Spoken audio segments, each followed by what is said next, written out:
Hello दोस्तों, welcome to my YouTube channel DK brothers. आज हम एक और वीडियो लेके आए हैं related to house rent allowances. Income tax में हमको कैसे एग्जेम्पशंस मिलता है और कैसे अप्लाई करना चाहिए, मैं डिटेल में आपको वीडियो समझाने वाला हूँ। आज के कंटेंट में हम देखेंगे what is house rent allowances, HRA exemptions, tax deduction and उसके जो रूल्स एंड रेगुलेशंस है उसके बारे में। अगर आप मेरी चैनल पे नए हो तो मेरी चैनल डीके ब्रदर्स को सब्सक्राइब कीजिए। ऐसे ही इंफॉर्मेटिव वीडियोस मेरी चैनल पे आपको मिलते रहेंगे। Let's continue. सो सबसे पहला क्वेश्चन है what is HRA. So HRA is a crucial elements in the salary package of individual. It's a significant benefit provided by employer.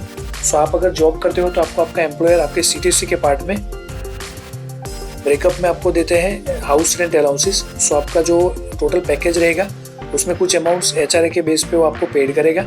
उसको आपको इनकम टैक्स में कैसे अप्लाई करके उसका बेनिफिट्स लेना है। सो उतना आपका टैक्स कम हो जाएगा।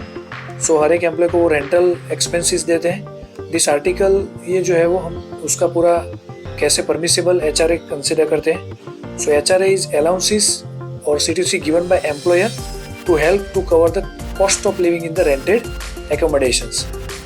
सो एचआरए आपका सैलरी का पार्ट है, सो इसीलिए आपको उसमें इनकम टैक्स पे करना पड़ता है। और अगर आप टैक्सेबल इनकम में आते हो तो आप कैसे रेंटेड एकोमोडेशंस का प्रॉफिट ले सकते हो। पार्शियली फुल्ली आपको ये अंडर सेक्शन 10(13)A में इनकम टैक्स का जो एक्ट है उसके थ्रू आपको इसको अप्लाई करना रहता है। This is popularly known as, हर एक जगह पे हम शॉर्ट में उसको एचआरए बोलते हैं। फुल नेम है हाउस रेंट अलाउंसेस। सो ये एचआरए एग्जेम्पशंस बोलते हैं। If you don't live in a rented accommodations this allowances fully taxable. अगर आप रेंट पे नहीं रहते हो सो आपका एम्प्लॉयर आपको जो भी प्रॉफिट्स दे रहा है वो आपको पूरा टैक्सेबल रहेगा। नाउ दूसरा क्वेश्चन है is HRA taxable. So please note that this tax exemption of house rent allowance is not available in case you choose a new tax regime.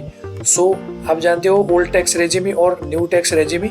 So अगर आप न्यू में ऑप्ट करते हो तो आपको ये प्रॉफिट मिलने वाला नहीं है।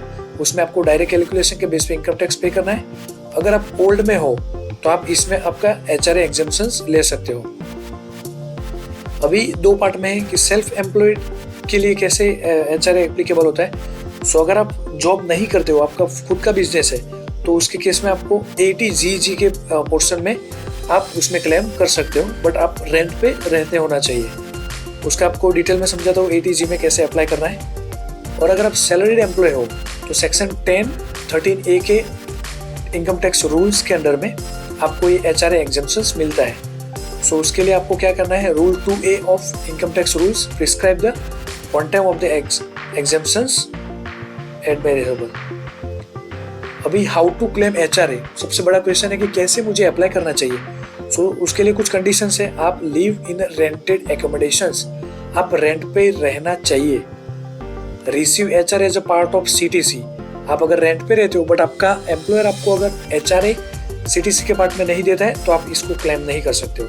Submit valid rent receipt and proof of rent payment. So ये तीसरा क्लॉज है कि आपके पास रेंट की रिसिप्ट होनी चाहिए और प्रूफ होना चाहिए कि आपने रेंट पेड किया है। The HRA exemptions calculation will depend on the various factor like salary, rent paid और HRA received and the city of residence. So ये 4 फैक्टर करते हैं। आपका सैलरी कितना है, आप कितना रेंट पेड करते हो, आप उसमें से एचआरए कितना पार्ट ऑफ सीटीसी है और आप कौन सी सिटीज में रहते हो। सो ये 4 फैक्टर को कंसीडर करते हम इसको कैलकुलेट करने वाले हैं कि आपको कैसे एचआरए का एग्जेम्पशंस मिलने वाला है। सो एचआरए कैलकुलेशन को मैं एक्सप्लेन करने वाला हूँ, ये बहुत ही केयरफुली आप इस स्लाइड को देखिए। सो इसमें से जो लोवेस्ट पार्ट होगा वो आपको एग्जेम्पशन में मिलने वाला है। सो किस में से लोवेस्ट है, तो एक्चुअल एचआरए आप जो रिसीव करते हो वो 50% of basic salary plus DNS allowance, जो दिल्ली, कोलकाता, मुंबई और चेन्नई में रहते हैं उसके लिए, और 40% of basic salary plus DA.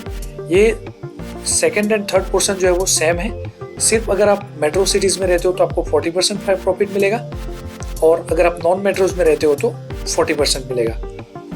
चौथा क्लॉज है एक्चुअल रेंट जो आपने पेड किया है minus 10% of basic salary plus DA. So इन चारों में से जो लोवेस्ट होने वाला है वो आपको एग्जेम्पशंस मिलने वाला है। अभी 1 by 1 में कैलकुलेशन के साथ आपको समझाने वाला हूँ कि कैसे कितनी वैल्यूज अगर आपको मिलती है तो आप प्रॉफिट ले सकते हो। सो सबसे पहले हम समझाने वाले हैं कि आपका जो सबसे पहला क्लॉज है एक्चुअल HRA रिसीव। समझ लो अगर किसी बंदे को एन्युअली 2,40,000 मिलने वाला है, मीन्स हर मंथ पे उसको 20,000 मिल रहा है, तो उसका एन्युअली जो HRA है वो 2,40,000 होता है। 50% या 40% जो भी आप सिटीज़ में रहते हो। सो टोटल बेसिक सैलरी जो है अगर किसी बंदे की 4,80,000 है, सो मैं नॉन मेट्रोस को कंसिडर करता हूँ 40% को, तो 4,80,000 का 1,92,000 आपका जो टोटल है 40% होने वाला है। उसके बाद है actual rent paid minus 10% of basic. So अगर कोई बंदा 15,000 रुपीज़ पर मंथ पे करता है, सो 12 महीने का जो रेंट पेड करेगा वो 1,80,000 होगा। सो एक्चुअल रेंट पेड बंदे ने किया है 1,80,000, उसमें से 10% ऑफ आपका जो बेसिक सैलरी था। सो यहाँ पे मैंने बेसिक सैलरी कंसिडर किया था 4,80,000, उसका 40% मैं अगर कंसिडर करता हूँ तो 1,92,000 है। सो 4,80,000 का यहाँ पे आपको 10% कंसिडर करना है। सो उसमें होता है आपका 48,000, टोटल अमाउंट होगा 1,32,000। अभी हमारे जो क्लॉज है उसमें से एक्चुअल HRA रिसीव था 2,40,000, 40% ऑफ बेसिक सैलरी 1,92,000, और एक्चुअल रेंट पेड वाला जो क्लॉज था उसमें हम 1,32,000।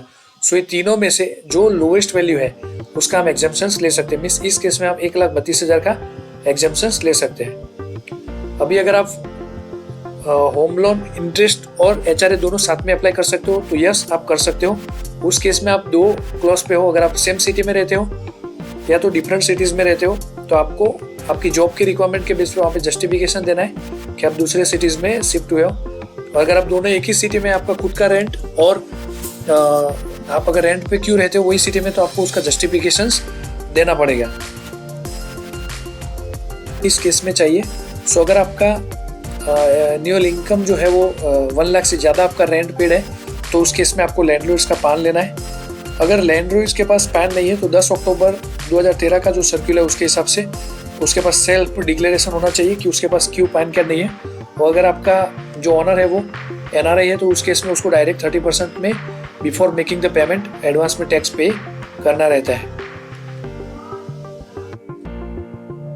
अगर इस केस में आपको खुद के पास HRA नहीं है तो आपको 80GG के हिसाब से आप उसमें क्लेम कर सकते हो।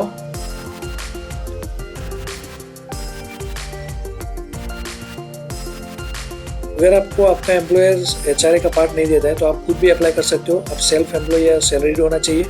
80GG के सेक्शन में आपको अप्लाई करना है और आपका जो रेंट एकोमोडेशन है वो शुड भी एक्सीड ऑफ द 10% होना चाहिए। 80GG के केस में आपको 5,000 पर मंथ वाला अलाउंसेस मिलेगा। 25% ऑफ द टोटल इनकम होना चाहिए और एक्चुअल रेंट जो पेड है वो लेस देन 10% होना चाहिए। सो मैं आशा रखता हूँ कि आपको HRA का क्लैरिटी आया होगा कि आप कैसे एग्जाम्पशंस ले सकते हो। ऐसे ही इंफॉर्मेटिव वीडियोस मेरी चैनल पे आपको मिलते रहेंगे। Thank you for watching this video. Subscribe my YouTube channel DK brothers. Thank you, bye bye, मिलते हैं नेक्स्ट वीडियो में।